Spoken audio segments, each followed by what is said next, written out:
listening to Opie and Anthony. Opie and Anthony. On the Virus, Sirius XM.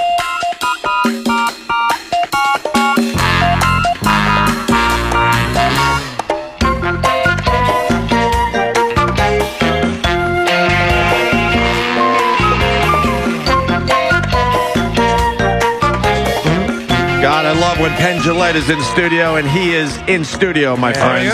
I am. He just did some TV. I said, how is the TV? Well, before we were on, the big story was if your teen is texting a lot, they may be having sex. And they may be doing drugs. A new study out tells you that teens that text 3 hours a day or on Facebook 3 hours a day may be having sex, and they may be doing drugs. My 11-year-old nephew is obviously having sex and doing drugs. Because I took him to a hockey game recently, and he didn't even see the game because he texted the entire fucking time. Well, it's pretty exciting to be at a hockey game and having sex with your uncle. Yeah.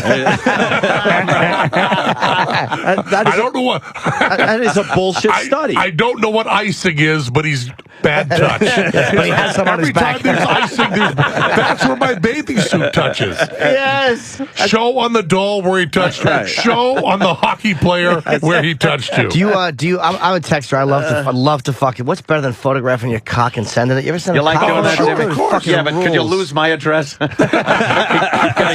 just like to spray paint it black and freak them out. I have a very subtle question to ask you. Sure. After the show in Vegas, we meet people, and they comment on shows, and they say stuff like, loved you on Letterman.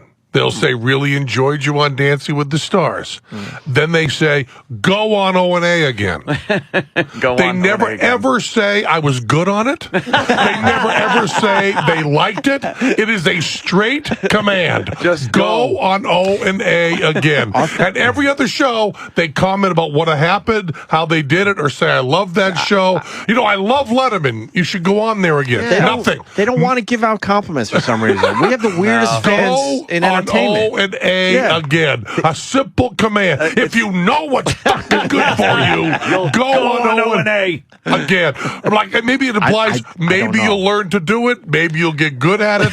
What do they mean? Is it a compliment? They like you. They don't know how to say it. They all have Asperger's. A bunch of dopes. But they do love you. They don't want to compliment us for some reason. I don't know why. Poor I self-image. just think it's great. Half the time, I don't even know if they're our fans. I get very confused. You have arguments with some of these people. I'm like, I'm just a fan. I'm like, how are you a fan? I don't understand. You haven't said anything to me that indicates that you're an actual Nothing fan. complimentary, nothing. Right. Yeah. Just awful people. You know they like you because they're not spitting on you. Like, that's how. Yeah, sometimes. Really weird. Well, you know, it's just I just thought it's a very subtle thing. I don't know what it means. But I said, it gets your show gets commented on as much as any other show. That's awesome. But never, they don't like adjectives. They don't like adverbs. They don't like know them. simple command. What it is. Simple command. Here's what you do. Yeah, that's pretty much our audience. Radio. God bless them. God bless them. Why are you in town? You got something going on? Kind of, sort of. The big thing is that Teller is opening a show called Play Dead down at the Players Theater on McDougal. It's it's a spook show. It's an adult. Jesus, don't say that. At least say minstrel show. We don't like using that language Oh, here. good. We're going to see Teller singing Minnie the Moocher. And it's they're doing a big scary resurrecting the dead. Really? A show. Mind reading and good magic tricks. A guy named Todd Robbins, who you may know. He's a geek. Eats glass, and I figure a guy eats one of glass. those. Yeah. Does he speak in it or no? Yeah, Teller's not in the show. Teller directed it and wrote it. Then he goes back to Vegas to make money. Yeah. To make the real money. But it's great. I'll be seeing the opening Wednesday great, night. I think I might have to check that out. You should. You should go by. It sounds like kind of a old school movie. Well, old school, but also has nudity. Yeah. Can't go wrong with that. You can't go wrong with that. A hot woman covered with blood. That What more do you probably want? Teller's idea. Yeah, well, it was. I would assume. actually. That's why I love watching bullshit too, because through the information you get from it, occasionally you do see a nice nude piece of ass there. Well, you know, when we did the vaccination show, Showtime didn't want to do the vaccination show, and they said, it's not really sexy. And I said, well, I'll get you a nude playmate to talk about vaccinations. I got a son. He's 6 months old today, actually. The vaccination thing scared the shit out of all of us. I didn't see that bullshit. What?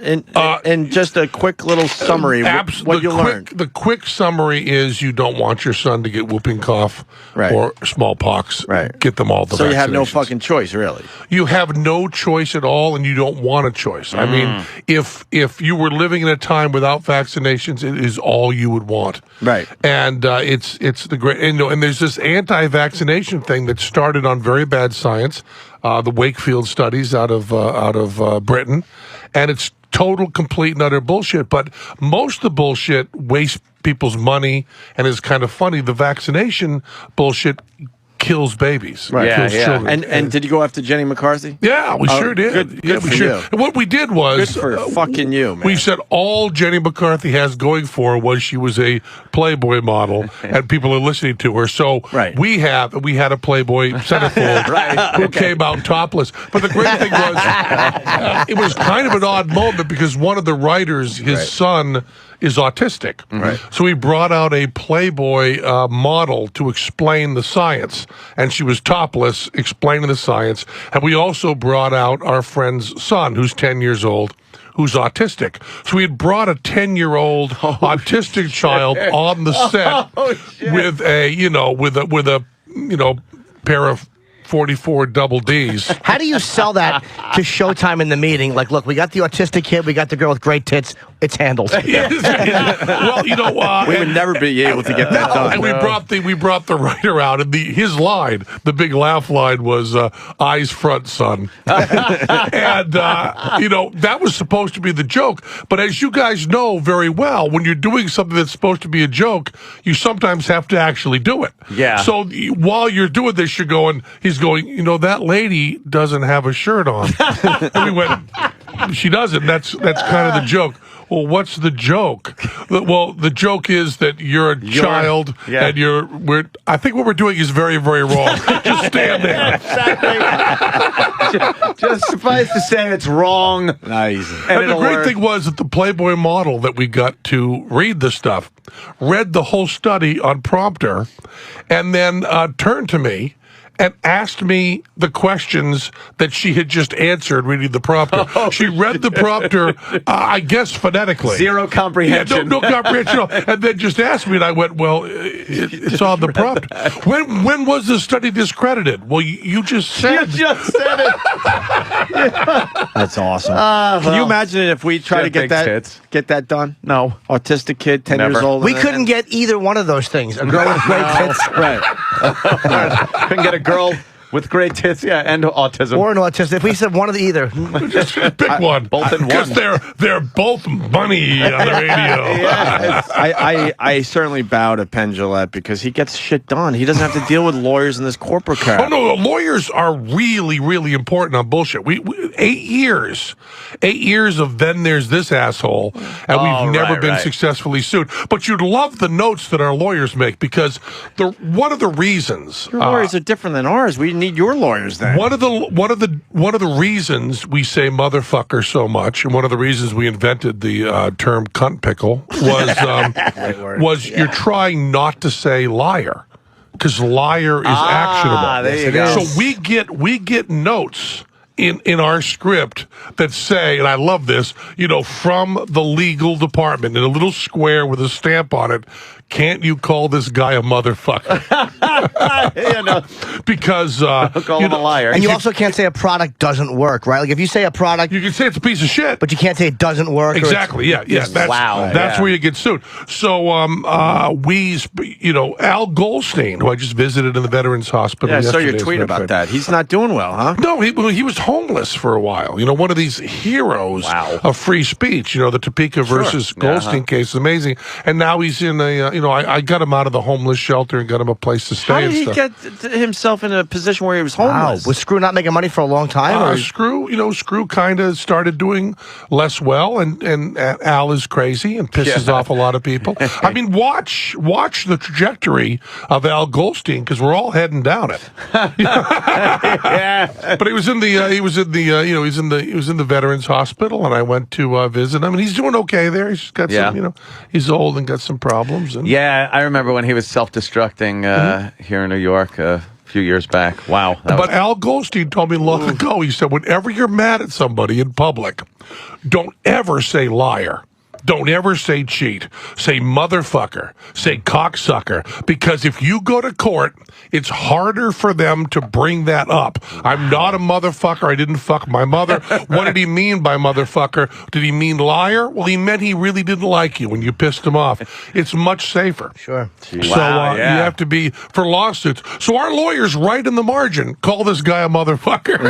That's great. That's beautiful. Yeah, lawyers there to protect the show. And the great thing was, after 8 years, whenever it airs 85, 90 shows, we had one editorial comment from a lawyer that had nothing to do with advice or anything, and that was on the show about pyramid schemes, which we were not allowed to say pyramid.